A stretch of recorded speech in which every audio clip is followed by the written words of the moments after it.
துறவியாரோட உதவியோட துறவியார் குடிசைக்குள்ள கொண்டு போய் படுக்க வைக்கிறாரு. அவனும் கொஞ்சம் வலி தணிஞ்சவனா கண்களை மூடி தூங்க ஆரம்பிக்கிறான்.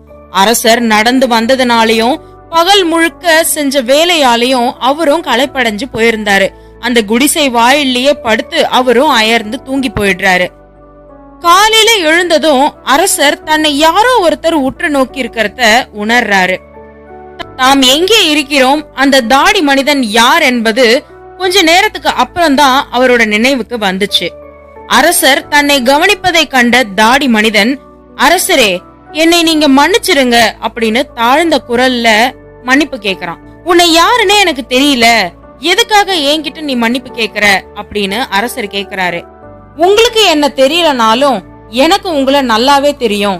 நான் உங்களோட பகைவன். நீங்க என்னுடைய சகோதரனின் சொத்தை பறித்து கொண்டு அவனுடைய உயிரையும் போக்கிவிட்டீர்கள். அதற்கு பழிவாங்க நான் விரும்பினேன். நீங்கள் இன்று இந்த துறவியாரை காண தனியே சென்றது எனக்கு தெரியும். நீங்க திரும்பி வர்றதுக்குள்ள உங்களை எப்படியாவது கொன்னுடணும்னு நான் இந்த மரத்துக்கு பின்னாடி மறைஞ்சிருந்தேன். ஆனா சூரியன் மறைஞ்சதுக்கு அப்புறமும் நீங்க திரும்பி வரவே இல்ல. எப்படியாவது உங்களை கண்டுபிடிச்சு கொன்னுடணும்னு உறுதியோட மறைவிடத்துல இருந்து வெளியே வந்தேன். அப்போ உங்களோட மெய் காப்பாளர் என்னை அடையாளம் கண்டுபிடிச்சிட்டாரு. அவர்தான் என்ன கத்தியால குத்திட்டாரு. நான் அவங்க கிட்ட இருந்து தப்பிச்சு ஓடி வந்தேன். ஆனா நீங்க எனக்கு சிகிச்சை செய்யலனா நான் இறந்து போயிருப்பேன். என் ஆயுள் முழுவதும் உண்மையா உங்களுக்கு நான் உழைக்க முடிவு பண்ணியிருக்கேன் அப்படின்னு சொல்லிட்டு சொல்றான். இவ்வளவு எளிதா தன்னோட பகைவன் கிட்ட சமாதானப்பட்டது மட்டும் இல்லாம அவனுடைய நட்பையும் பெற்றது அரசருக்கு ரொம்ப மகிழ்ச்சி ஆயிடுது. சரி, நான் உன்னை மன்னிச்சிட்டேன். என்னோட வைத்தியர்களை வச்சு உனக்கு தகுந்த சிகிச்சை செய்ய ஏற்பாடு செய்யறேன். நீ இழந்த சொத்தையும் உனக்கு நான் திருப்பி கொடுத்துடுறேன்னு வாக்குறுதி கொடுக்கறாரு. அவனிடம் விடை பெற்ற பின் அரசர் துறவியார பார்க்க போறாரு.